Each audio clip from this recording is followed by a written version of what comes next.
Tapos, nakalimutan niya yun lahat dahil lang nakita niya si Lorena. What did you say?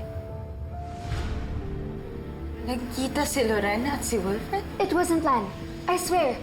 Nakita lang daw sila, hindi sinasadya.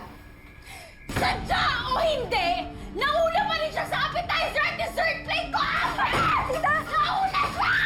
Pagkatapos ng lahat ng ginawa ko, inalagaan ko siya! Hinintay ko siya ng matagal, tapos ganun lang agawin na pala siya ulit sa akin! Tita Ronnie, please! Stop! Stop, Tita! Okay ka lang, tita? Of course, my dear, I'm okay.